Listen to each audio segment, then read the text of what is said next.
ஓம் ஜெய் ஸ்ரீரமணாய.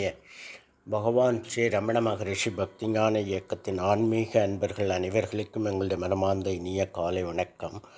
இன்று டிசம்பர் 22 திங்கட்கிழமை, எது நிலையான மௌனம் என்ற தலைப்பில் இன்று நாம் தியானிக்க இருக்கிறோம்.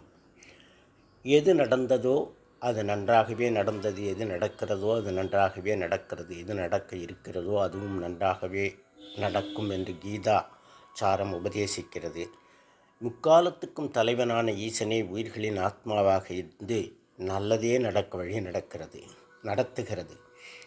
உறக்கத்தில் எவ்வித பேதமின்றி இரட்டைகள் உணர்வற்று சுகம் அனுபவமாகிறது. விழித்தவுடன் நான் என் மகந்தை எழுச்சி பெற்று இரட்டைகளை தோற்றுவிக்கிறது.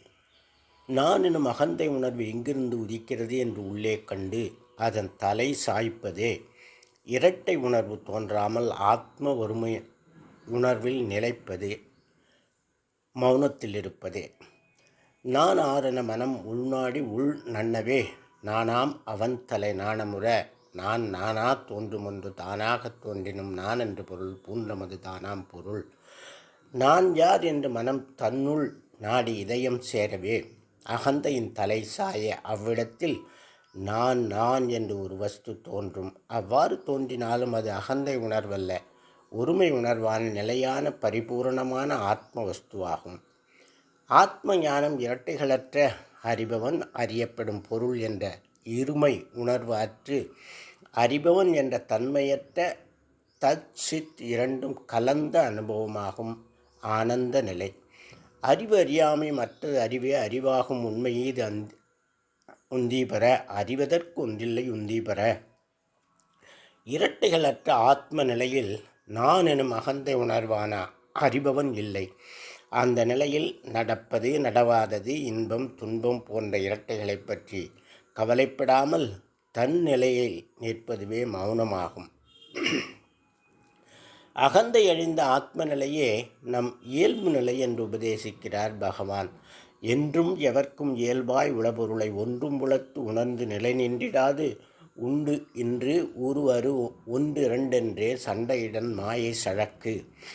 எப்போதும் எல்லோருக்கும் அகந்தை உணர்வு ஒன்றிய ஆத்மநிலையே இயல்பு நிலை என்று உணர்ந்து அதுவாக நின்றிடாமல் அது உள்ள பொருள் இல்லாதது, அது ஒன்று இரண்டே என்றும் அதற்கு உருவம் உண்டு உருவம் இல்லை என்றும் வாதிடுவதே மாயையாகும். இயல்பான ஆத்ம நிலையில் நிற்பதுவே நிலையான மௌனமாகும். அதுவே மாபெரும் தவம். மௌனம் ஆத்மாவின் மொழி. மௌனத்தின் வாயிலாக ஆத்மா தன்னை வெளிப்படுத்திக் கொள்கிறது. உபநிடதங்கள் உபதேசிக்கும் அது எனப்படும் பிரம்மம் நீ என்று மகா வாக்கியத்தை சத்குரு சீடனுக்கு உபதேசமாக அருள்கிறார். இதை பகவான் உள்ளது 40 பாடலில் தருகிறார். அது நீ என்று அம்மறைகள் ஆர்த்திடவும் தன்னை எதுவென்று தான் தேர்ந்திராது அது நான் இதுவன்று எண்ணல் உரன் இன்மையால் என்றும் அதுவாய் அமர்வதாலே தானாய் அமர்வதாலே. நீ தேடும் இறைவன் நீயே என்று வேதங்கள் கோஷிக்கின்றன. அதை உபதேச வாக்கியமாக குரு சீடனுக்கு அருள்கிறார். தான் அதுவே என்று உறுதியாக நில்லாமல் நான் அந்த பிரம்மம் என்றும் நான் இந்த உடல் அல்ல என்றும் மனதால் எண்ணுவது உறுதி இல்லாததால் எண்ணங்கள் அற்று அதுவாயிருத்தலே மௌனமாகும். எண்ணங்கள் அற்று அறிபவனும் அறிவிப்பனுமற்று ஏகமாய் அந்நியமென்று தன் உணர்வாக இருத்தலே உண்மையான மௌனம்.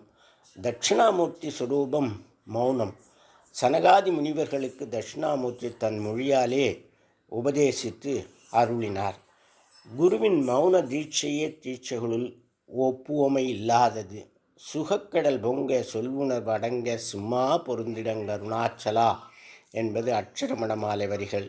சொல்வுணர்வு ஒடுங்கினாலொழிய ஆத்மசுகம் அனுபவமாகாது. ஆத்மஸ்வரூபமாக என்னுள் இருந்து என்னுடைய சொல்லுணர்வை கலைந்தருள் அருணாச்சலா.